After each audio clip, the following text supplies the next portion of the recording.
Y'all are so patient. You're so patient. Who set a goal for being the most patient? Because let me tell you, just wanted to give you an opportunity to go ahead and put that into practice. Set a goal to be more patient. 21 minutes. 21 minutes. 21 minutes into this. Y'all, I will go over as long as you need me. I am so sorry. Can you hear me? Someone said they can't hear me. Can you hear me? Because let me tell you, I'm time. You don't have time for audio issues. Any issues? Can you hear me? Anything. What we got? You can hear me. Oh, great. We're good.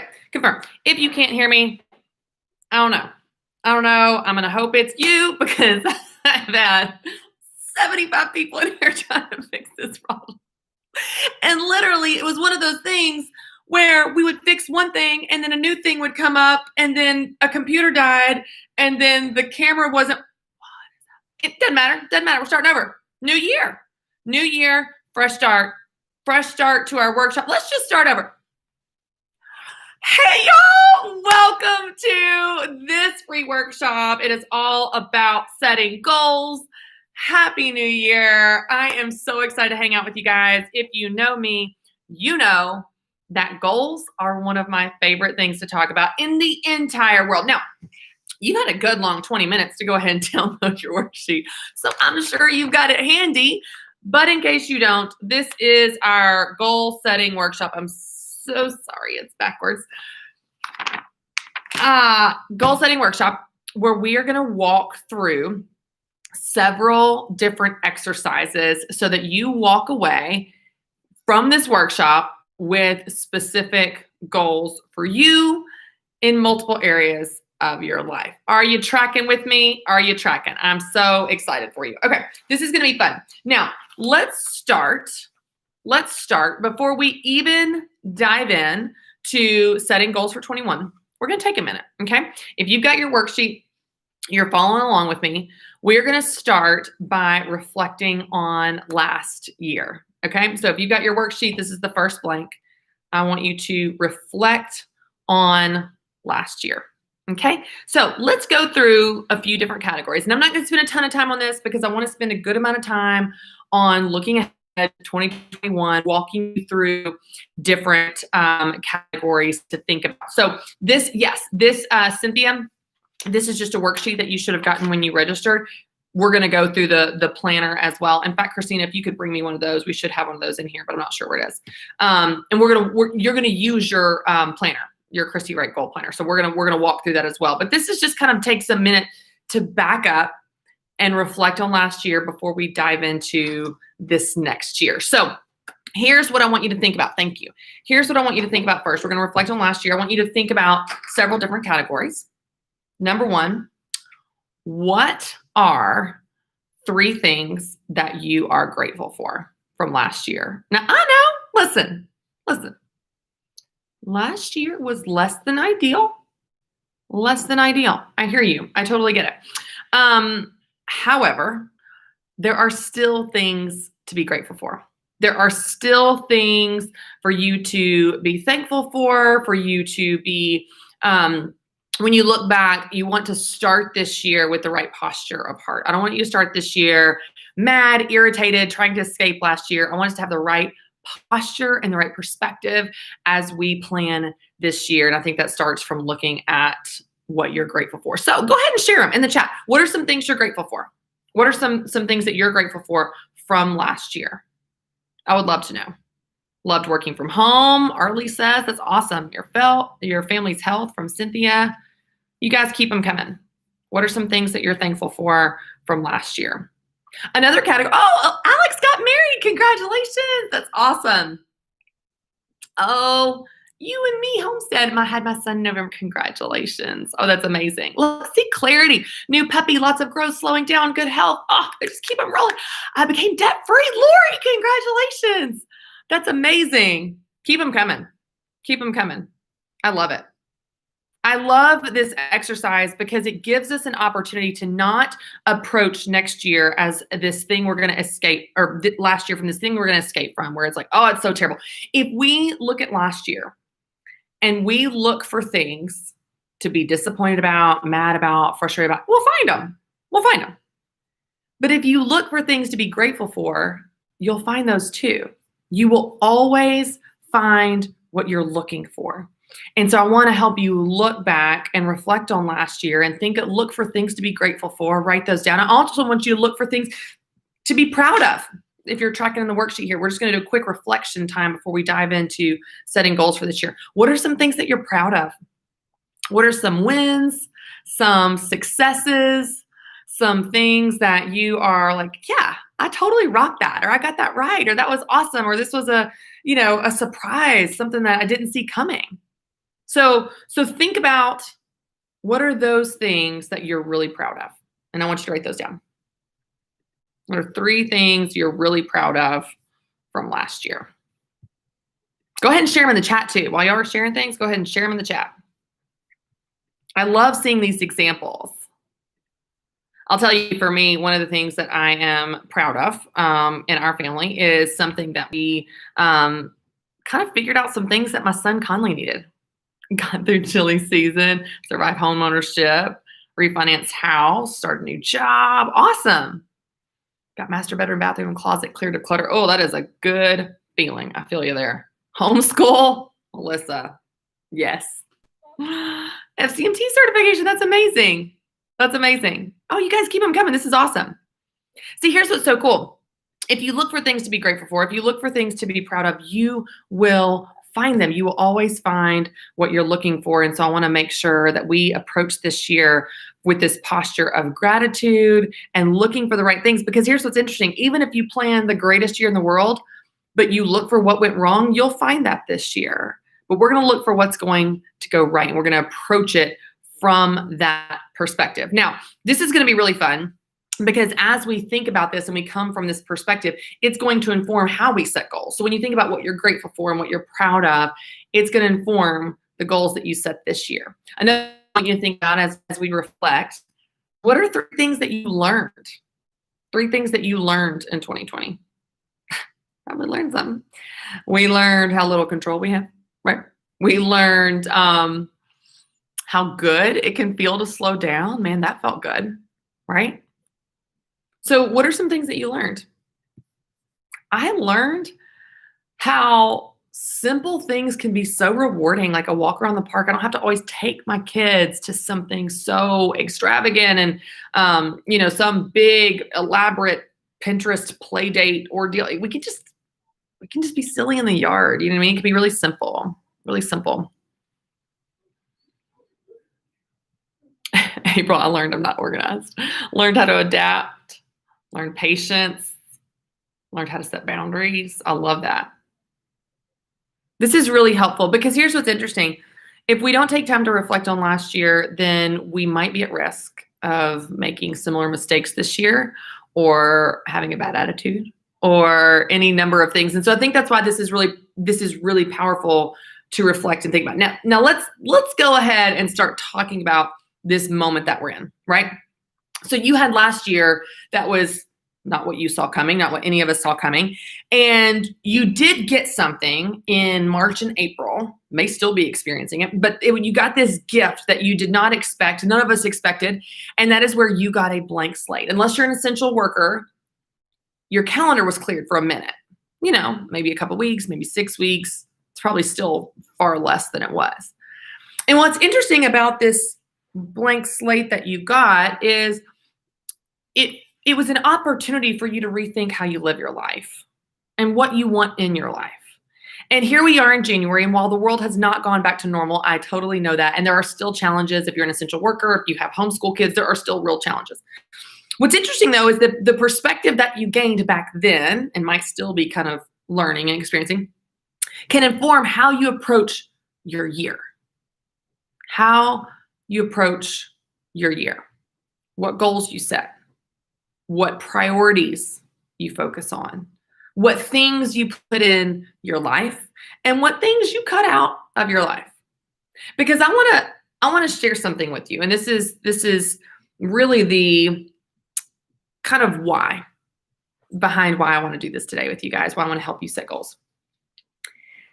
How you spend your time is how you spend your life.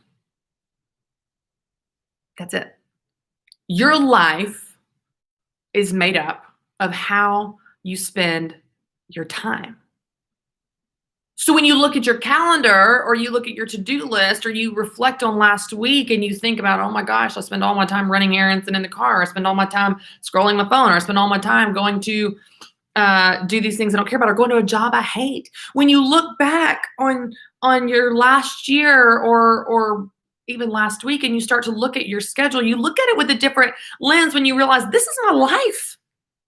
This is my life. So how you spend your time matters. So I want to walk you through a couple different categories today to help you set goals and manage your time so that you can spend your one life on what you actually care about. Now, if you have a planner, which I believe most of you do, we're going to walk through the sections of this, okay? And we're going to talk about what goals you need to set for this year. Now, couple things I want you to think about. If you do have your planner, I want you to look at, let me find here. Look at this 2021 goal worksheet. Worksheets. I've got some questions here for you, and you may have already filled these out, and these are good things as well to reflect on as we set goals. What things come to mind when you dream about the future, when you think about your year? Is there anything that's holding you back? What do you sense that God wants you to focus on this year? Maybe you've already had some ideas kind of stirring in your mind, some dreams stirring, like, hey, this is what I think about this year. I'll tell you, for me, I love sharing with you what I'm thinking about too. And one of the things, I don't always do a word of the year, but this year, this word just keeps coming up again and again and again. And that word for me is focus. And I don't mean like focus to be more productive. I mean like just focus on one thing at a time. I think in our busy culture, it's so easy to get distracted. You've got a million things pulling your attention. You have a device in your phone in your pocket yelling your name a million hours a day. You have all these things pulling at you. And the temptation is to always to multitask. The temptation is always to try to fit more in. The temptation is never to do less. Like, how can I do less? It's like, oh, how can I do more? How can I run faster? How can I cram and crowbar more into my schedule to get more done, be more productive? Here's the thing. I don't really want to help you. I don't really want to help you be more productive and get more done. What I want to help you do is get the right things done. The things that are life-giving to you. The things that allow you to be the person that you want to be. Because if you're not careful, you will fill your calendar full of stuff, running hard, being busy, checking off boxes on your to-do list, and it leads towards a life you don't want and turns you into a person you don't want to be. Have you ever been there? I've been there. Let me give you a silly example. A couple years ago, I wanted to get a picture of my kids in matching Christmas pajamas, before, during the holidays or whenever it was, in front of the Christmas tree. And I say a couple years ago because this happened a couple years ago. I want this picture every year. But the story is about a couple years ago. And it was a nightmare, as you can imagine, with two toddler children. We had a dog at the time. The dog is eating the ornaments. Conley is like climbing on my neck, pulling my shirt, choking me. Carter is face down on the floor, crying. It is sweaty and crying and tears. And we tried like 500 times to get a picture of everyone matching, of what a fun time we're having. And we never got the picture of everyone looking at the camera, smiling, looking happy about what a fun time we were having. And what's interesting is I was so focused on getting the picture of the fun time we were having that I created a scenario that was the exact opposite of fun. No one actually had fun. It almost ruined our night. If you've seen the movie Little Fires Everywhere, there's a scene in that movie where Reese Witherspoon, who's the mom, has a similar experience, and she yells at all of her kids in front of the Christmas tree to get this photo. And I thought, been that mom. If we're not careful, when we focus on the wrong thing, when we chase that next level of success, when we chase the world's version of success, when we compare ourselves to our neighbor or our friends or whatever, we're constantly trying to achieve something that we actually don't even want to achieve, that turns us into people that we don't want to be. And so now, since that experience a couple years ago, I try 3 to 5 times to get a photo. 3 to 5 times. If I don't get it 3 to 5 times, we stop and we go about our night. Of course, I still want a picture of my kids, but I have learned to focus on the right thing, actually having a good time, not trying to capture the good time, which creates a not good time. So the reason I think this is really powerful as you reflect on last year and think about who you want to be, it's going to allow you to set goals that allow you to be the person you want to be. So let's start there, okay? This is not in your planner, but I think this is a good place to start. Think about your year. Think about the future. Think about just this next 6 to 12 months. Who do you want to be? I don't mean you're going to be a completely different person. I don't mean there's anything wrong with you. I just mean when you start to imagine this next season being a year, who do you want to be? What type of mom or dad do you want to be? What type of employee or leader or boss or business owner do you want to be? What type of homeschool teacher do you want to be? If that's the cards you've been dealt or chosen. What type of friend do you want to be? What person do you want to be? Maybe take a second if you have some spots on your worksheet here. There's not a spot for that. But maybe just write out to the side. What are some adjectives that come to mind of who you want to be? I'll tell you for me. Well, actually, I don't have my journal in here, do I? No, I don't. Tell you a couple things I wrote down when I did this exercise with my husband a couple days ago. I want to be present. I want to be present. I want to be a really present mom, really present team member, really present wherever I am. I want to be really present. I want to be fun. I think fun is really important. Life's too short not to have fun. I want to be kind. And when I'm tired or rushed, I'm not kind, to be honest with you guys. So I wrote down these adjectives. Now, here's what's interesting. When you look at this list of the type of person that you want to be, what do you need to be that person?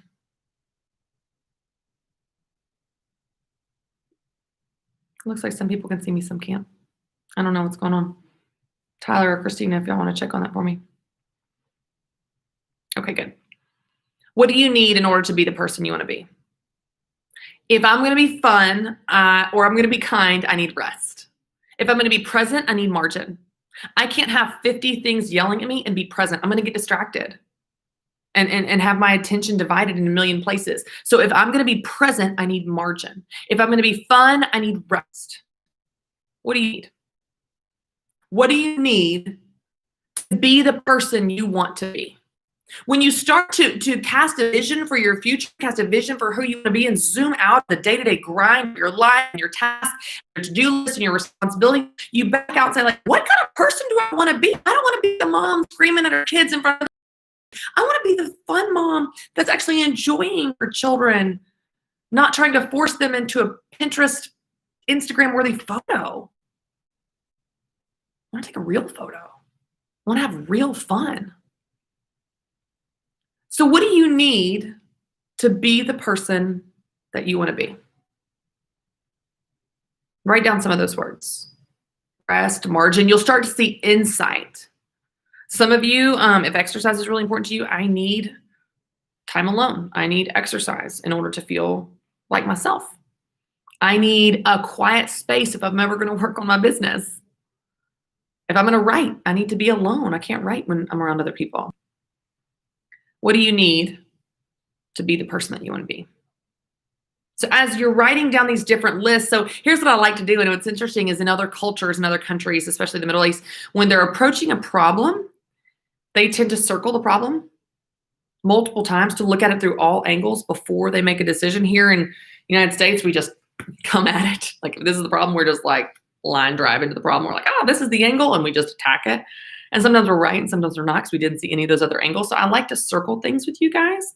So when we look at all these things, I'm asking you, what are 3 things that you're grateful for from last year? What are 3 things that you're proud of from last year? What are 3 things that you learned this year? Who do you want to be this year? What do you need to be the person that you want to be? What we're doing is we're circling the We're circling the idea of goal setting. We're circling looking at this year, and it helps you look at it from lots of different angles and different perspective and insight and reflect in order to set the right goals. Now, there's one more thing I want you to think about before we actually set these goals.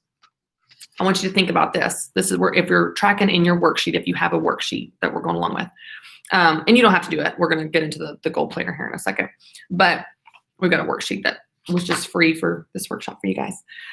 Realize where you are. Realize where you are. Now, here's what I mean by this. What season of life are you in? What season of life are you in? You can define your season a lot of different ways.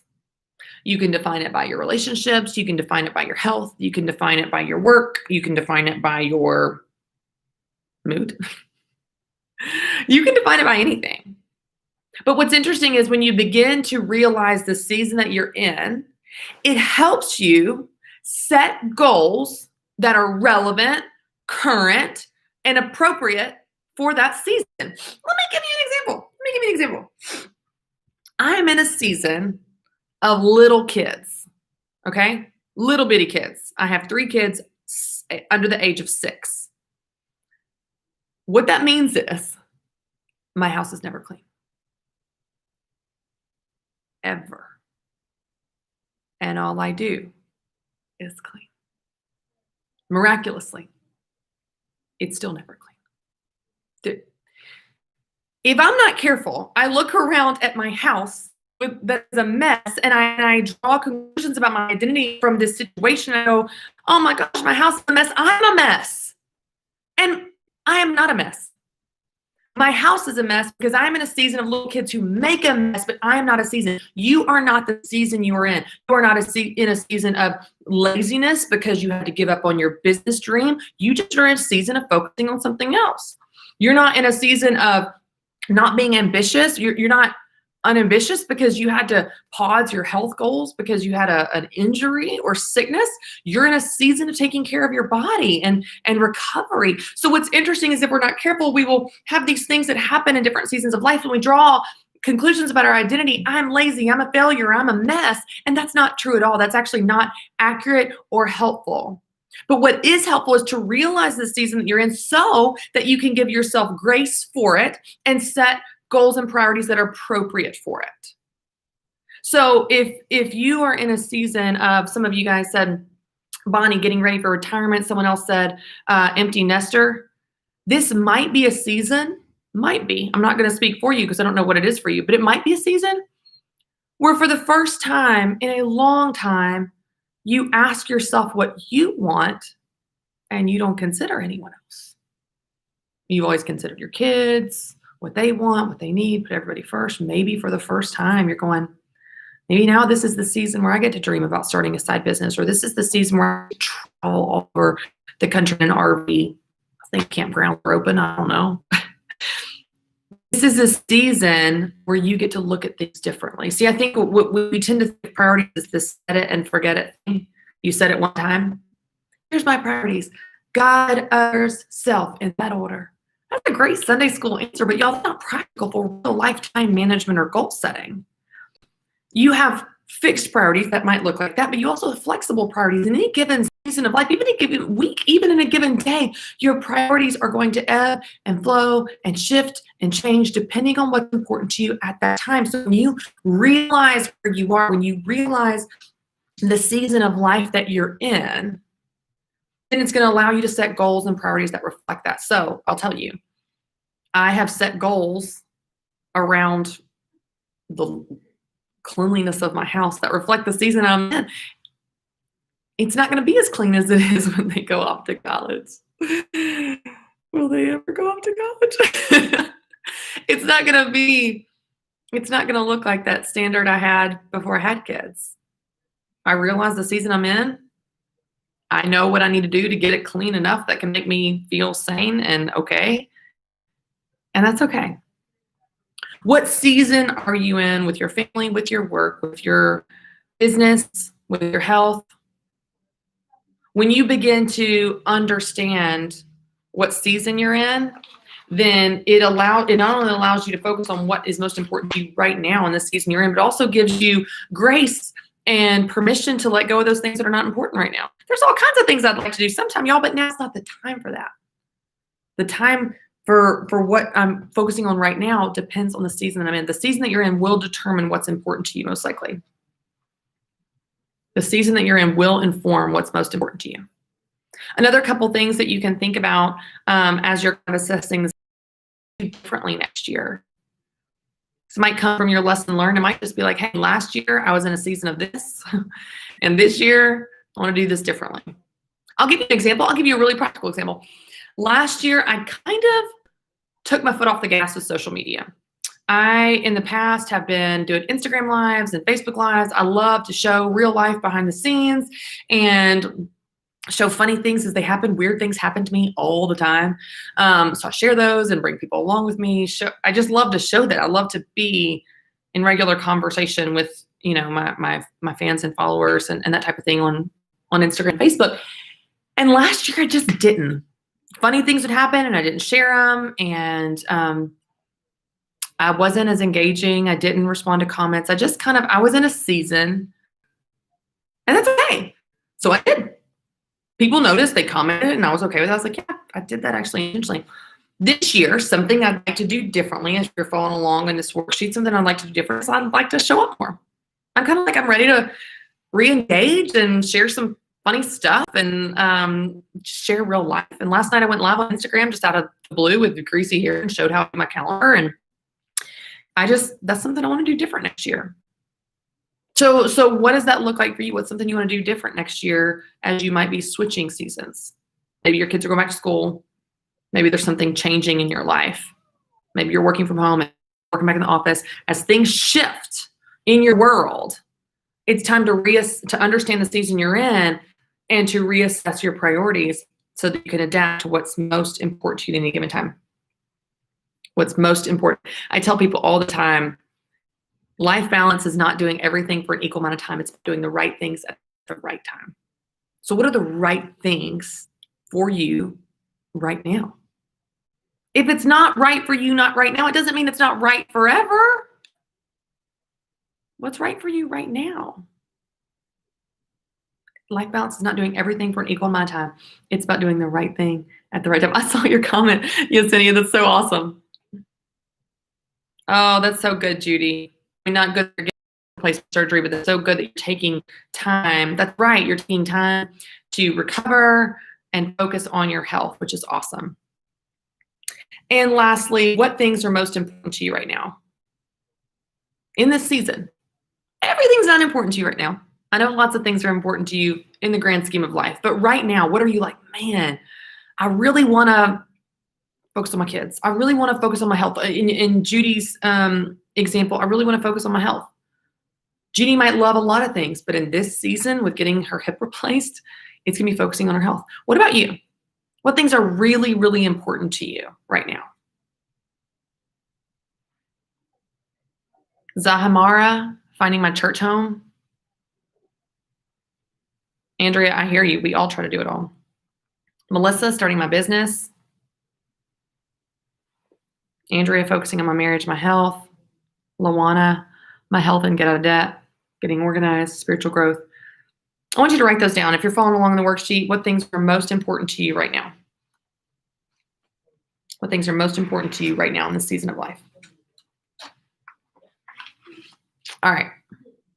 Now that you have reflected on last year and we've got a posture of gratitude and things that we're proud of, we've looked at lessons learned, we've realized the season that you're in and looked at it of like, okay, what matters right now? What's important to me right now? Now we're actually going to set some goals. Okay. So I want you to take that knowledge and that perspective, take those insights and that reflection and let that inform the goals that you set. So the goals that you're going to write down on your worksheet or in your planner, you're doing your planner here. We're on the goal setting page. If you're on your worksheet, you can do this, either one, whichever one you want to do. It's time to reach for new goals. And you're going to do it with the perspective and wisdom that you gained from reflecting where you've been and realizing where you are. Okay? So here's what you need to know about goals. Okay? A few things you need to know. Goals need to have certain qualities, and I've listed this here in your planner and on your worksheet. They need to be specific, measurable, have a time limit, and I'll walk you through that here in a second. And they also need to be something you really, really, really want. You need to really, really, really want to do it. Now, if you're just sitting there and you're like, you know what I could do next year? I could become a professional chef. I could do that.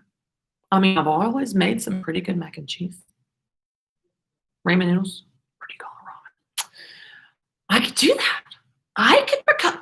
Now listen, you could become a professional chef. Chef, I want you to spend a little time with that. Why don't you pray about that?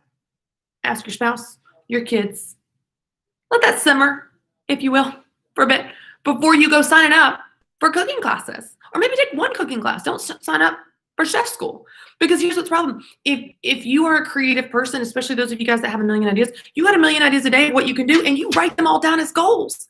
And then you have fallen off the wagon by March. You're beating yourself up because you're not reaching goals that were a bad idea to begin with because you never questioned them. You did not use wisdom and insight and prayer to decide if that was the right goal. I don't want you to help. I don't want to help you do more things this year. I want you to help you do the right things. So I want you to set some goals that reflect what is most important to you right now.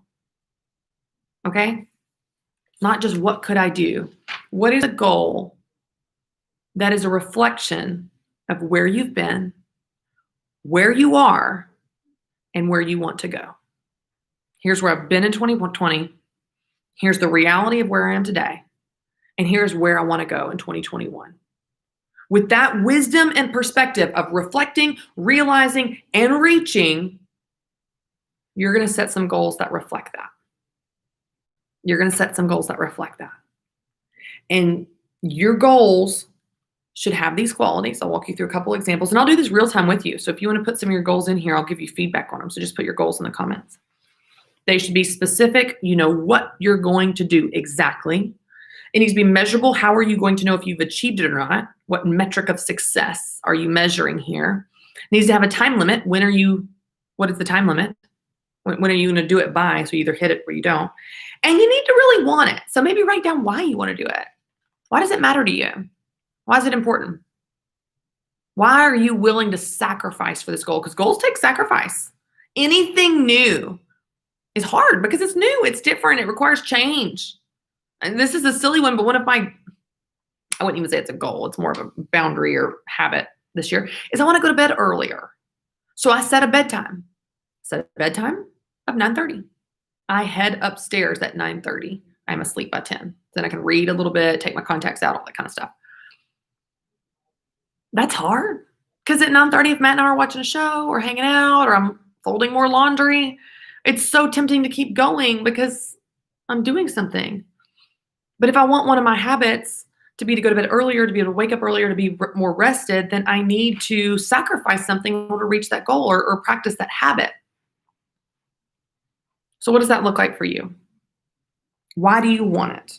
So these are the qualities. Specific, measurable, has a time limit, and you want it. It also needs to be yours. It needs to be your idea, not something your husband wants you to do, your wife wants you to do, your child wants you to do, your mother-in-law thinks you should do. It needs to be something you really want. If you're going to reach any goal, you need to want it bad enough and be willing to work hard enough. So it needs to be something you want. It needs to be something that you have a strong why that's driving it. So what are some examples?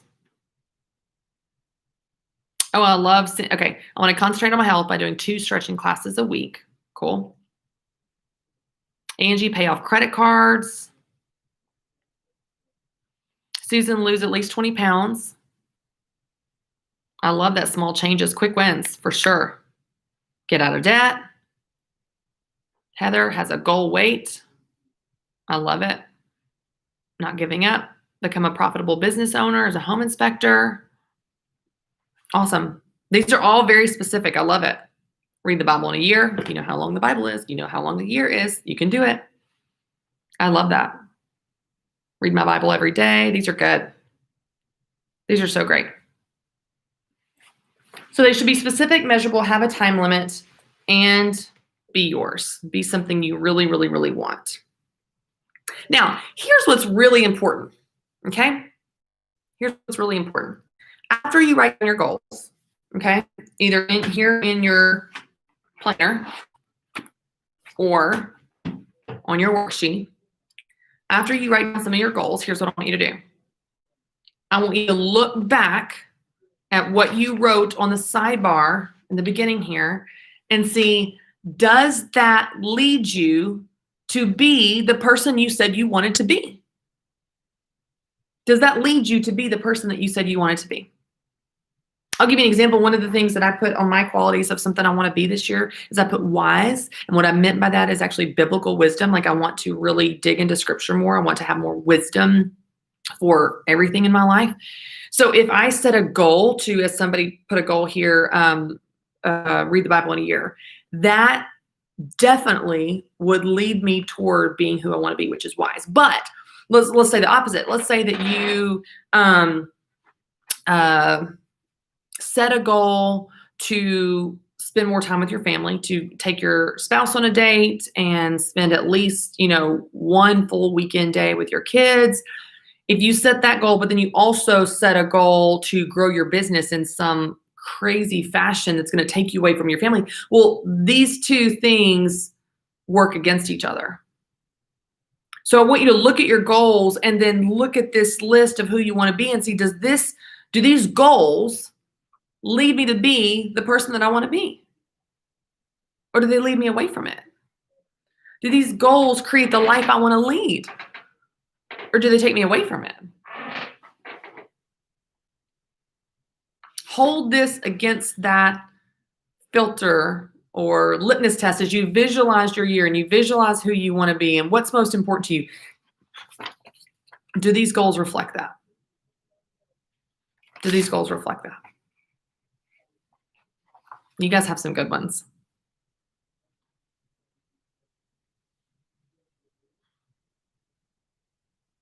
Have a date with each of my kids. I love that. Okay, so K Bishop 18 says, I want to have a date with each of my kids and my husband separately once a month. I love that. My husband and I had a similar type of goal as well.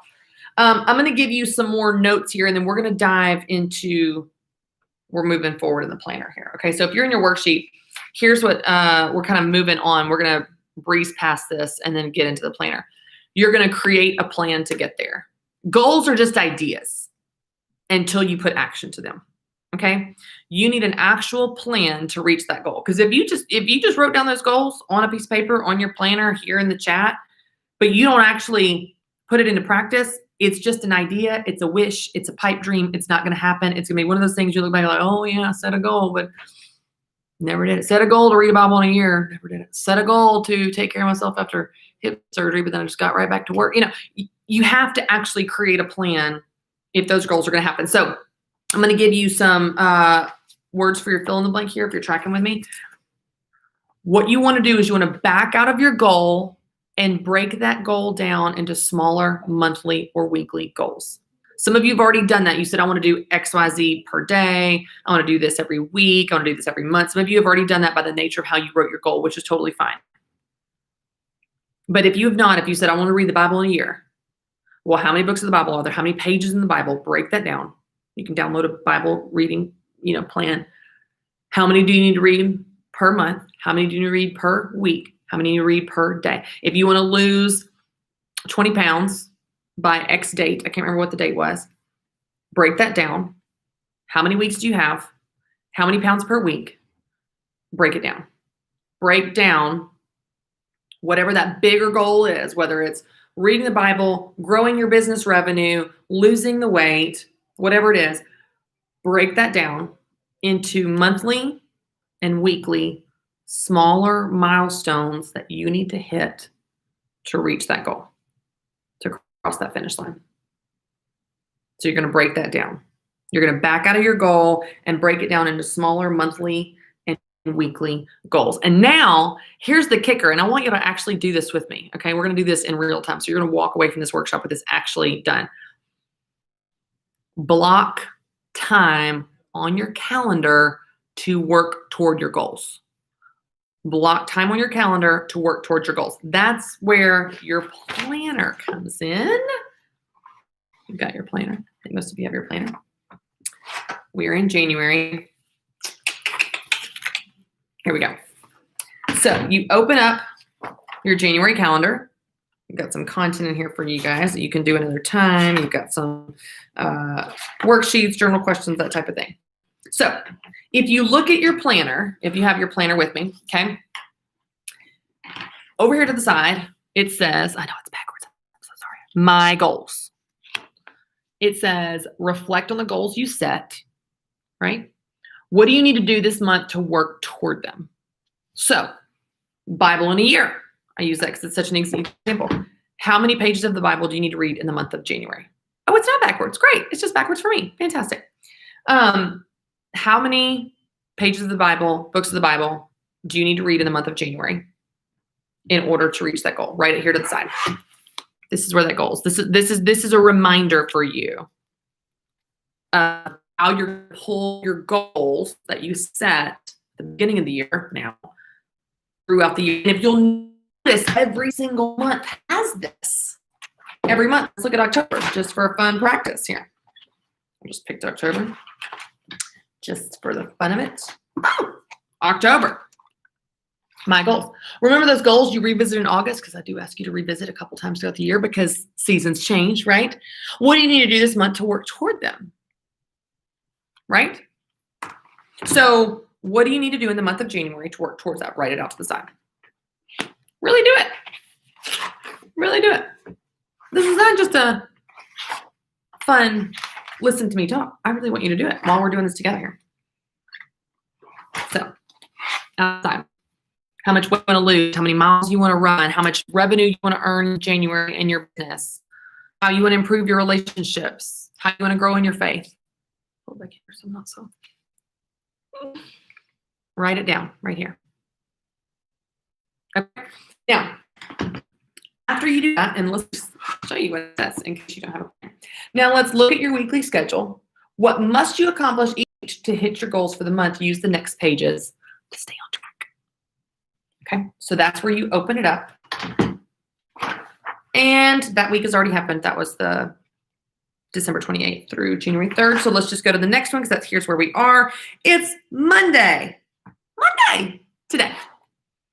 You take the big goal you set that you broke down into the monthly goals, right? The monthly milestones. You wrote that out to the side of your monthly calendar. And now you're breaking that down further into weekly goals, weekly milestones, weekly steps, and you're going to write that right here. Top 3 things. Top 3 goals this week. Now, some of those top 3 goals might be, maybe one of those is from your Bible reading. Maybe one of them is just get my kids ready for school because they're going back to school. Or something that comes up this week. So these top 3 goals this week can be something like, if you think of it this way, it's if I get done, I want to get this done. These are your top priorities. If I get nothing else done, I want to get this done. Okay? So then you write those down. Now, when you have those at the top of your week, you can see it, you can remember it, you can think, okay, these are the things front and center. So when someone asks you to do something on Wednesday night and it competes with the goals, you say, oh, hey, right there at the top, I'll be able to do it because this is the priority. It helps you keep what's most important front and center for you. Now, if something comes up and you're like, hey, this takes priority, this takes precedent, you can always break your own rules. But what happens is I don't believe that most people get off track on purpose from their goals. I don't believe most people are lazy. I think we just get distracted by other things. But if these things are truly important to you, put them at the top, put them on your calendar, keep them front and center so that you can stay focused on them. What quote are you talking about? Yep. I love that. LB says, she loves the quote, Stephen Covey, the key is not to prioritize what's on your schedule, but to schedule your priorities. I would say another fantastic Stephen Covey quote is, everything that's urgent is not important, and everything that's important is not urgent.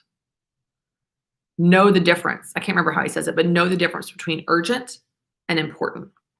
As an example, if this is important to you and something urgent comes up, It helps you remember what's important, because your goal is to spend your life on what's important to you, not just what's urgent, not just who's loud. Now, if something's urgent and important, that's fine. But typically we confuse urgent for important. Just because someone's loud, they're in our face, they've got a crisis, they've got drama, someone's harassing us, we've got guilt trips, we've got the squeaky wheel gets the grease. Just because they're so loud, we spend all of our time, effort, and energy in all of these things, and we totally miss the things that we say are most important, because typically those things that are most important are often not urgent. Taking care of your health, that's not urgent. Reading your Bible, it's not urgent. Losing 50 pounds, that's not urgent. Taking care of your hip replacement, it's not urgent. Typically, the most important things in life are not urgent, and often they're not even impressive or something that you're going to post about on Facebook. It's just something that is deeply important to you. It's deeply important to you.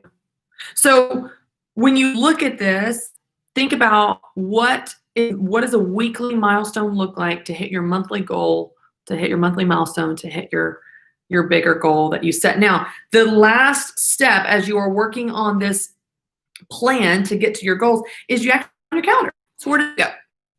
It should show up here in two places. It's going to either be here as an appointment. So I'm making this up. Every day is an example. Or Monday, Wednesday, Friday.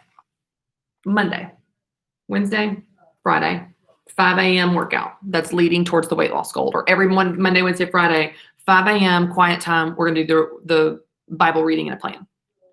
Bible reading plan. If it is not an appointment on your calendar, it will not happen. So Terry wants to plant a veggie garden. If there is not a box on Terry's calendar that says plant veggie garden, it will not happen. Now, it can either be an appointment like 5 p.m. plant veggie garden, or it can be a task on your to-do list, depending on how you want to orchestrate that. But even these things have to happen up here somewhere. Even these things take time. Even those things actually have to happen. So you find a spot. So now we've put your goals. Are you getting this? We are putting the goals on paper over and over again. You put them at the beginning when you set your goal.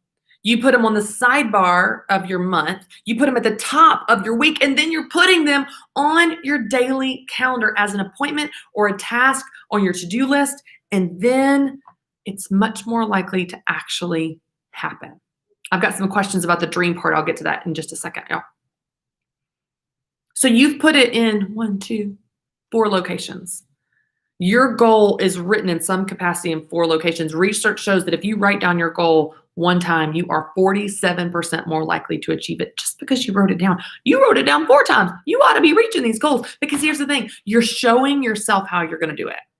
It's not just an idea on a sticky note. It's not just a dream in your journal. It's something you're actually creating a plan to do something about. You're actually creating a plan that shows you here is the path to get there. And when you can see the path to get there, you know you can do it. When you can see it, you can do it. If it's just an idea, lose 50 pounds, man, that feels really overwhelming. Read the Bible in a year, that feels really overwhelming. But when you break it down, you can see how you can do it. Now, we've got a question here. Do we tackle the goals one at a time? It depends on what it is. So as an example, I might have a goal to run a marathon and read a book a month. I could download audiobooks, listen to an audiobook while I'm training for the marathon. That would be working towards the goals simultaneously. That's fine. I would say that I would not have goals that compete with each other. Like I would not try to really grow my relationship with my kids in a season when I'm launching a book. That is one where I would choose to focus. This is a season I'm focusing on work. This is a season I'm focusing on my kids. It allows you to shift focus and be present where you are. So it kind of depends on the goal and if you can work on them simultaneously, if that makes sense. Now, I had some questions about this other sections here. So if you're working through your planner, here's how it's designed for the weekly spread. You've got your top 3 goals for the week. That would just be your priorities. This is what's most important this week. You've got your appointments. This is where you write in your time slots for anything you have going on. Your to-do list. Notice it's short. I don't want you to have 57 things every day because you can't do that. And you're just beating yourself up when you don't do that. So let's stop doing that. I'm grateful for. Love starting the week with gratitude and keeping that front and center. Over here, things I'm doing this week for my self-care, my family, and my dream. Now, let's talk about this. This is the first year of the 2021 Christy Wright Goal Planner. The past 2 years has been a business planner. So this spot is similar format, different content. But this used to be my self-care, my family, my business. But what I think is really cool is as we've opened this planner up and created it and redesigned it and I rewrote it, all of the content to apply to everyone, whether you have a business or not, all of us have dreams in our heart.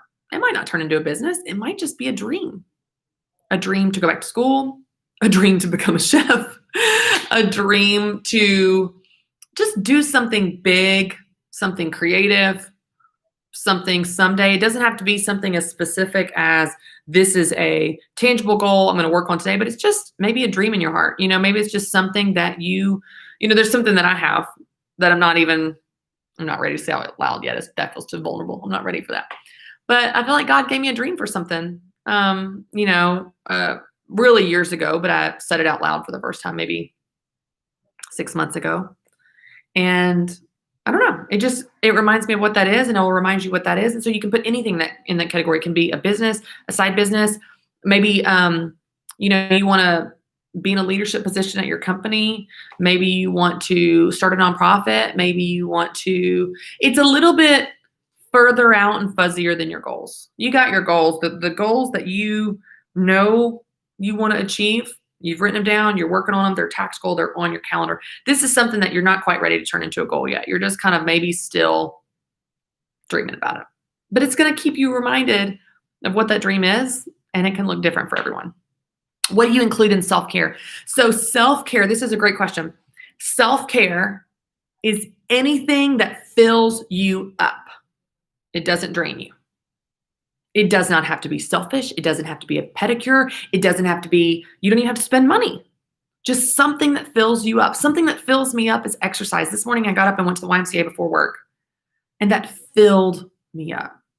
That exercise is self-care to me. For some people, exercise is punishment. Self-care is anything that fills you up. Anything that refuels you when you're drained. Quiet time with God, reading, time with friends, time with your husband. Self-care doesn't have to be something that is solo, doesn't have to be something you spend money, doesn't have to be elaborate, it's not selfish. It's really simply something that fills you up. Oh, awesome, Lisa, I'm so glad. Oh, that's awesome. Jennifer says, I instantly know what to put there, and it's exciting me so much. I have a big dream, but not ready to put it into a goal or really even know how to turn it into a goal yet. And if you want to use that section for one of your big goals, if you've got a really huge goal, you can put it there. This is your planner. You can make it what you want to. But I do think that these are 3 areas of your life that we should be reminded of each week. What are you doing to refuel yourself? Because if you're going week after week and you're not refilling yourself, you're going to be empty for you and for everyone around you and everything you want to do. Your family, I'm assuming that's important to you. So we're going to keep that front and center. And then your dream, you've got something you're passionate about. It might be your job. It might be a business. It might be a side business. It might be a hobby or business in the future. It might be a new position. It might be a class you want to take. It might be something just out in the future. And you put that there. And then we've got quotes for you. So after you create this plan to get there, you're going to continue to do this every single week. You pull these goals each week. Now, one of the things you'll notice, spoiler alert, I'm going to go ahead and tell you guys, at two times, 3 if you count the end of the year, 2 different times in the year, I challenge you to revisit your goals. One of those times is in May. You'll see if you look at May that you are going to revisit your goals from January. Another time is in August. And then at the end of the year, you're kind of reflecting on your goals. The reason that is, as we all know all too well from 2020, is things change. Things change. Sometimes things change because you changed them. You changed your mind. Sometimes they change because life changes. The world has a pandemic. Sometimes they change because something in your life changes. You have a health scare. You have a sick mom. Your business is taking off. Your kids go to college. Sometimes things change for you, or sometimes you change them. But when things change, things need to change. I need you guys to get that. Did you hear me? When things change, things need to change. Because what happens, and I do this a lot, is things change in your world, but you hold your feet to the fire on these original goals you set. You beat yourself up when you're not reaching milestones you wanted to reach, you thought you would reach, but when things change, things need to change. So I give you you can do this anytime. I recommend every single month revisiting and reassessing your goals regularly. Revisiting and revising your goals regularly. Every month. Are these goals still right? Is this still the most important thing? Is this still how I want to spend my year, my month, my week, my day, my life? Maybe today something is so exciting to you, and by May you're like, oh, that was so dumb. That was not even what I need to be doing. You have permission to change your mind. This is your life.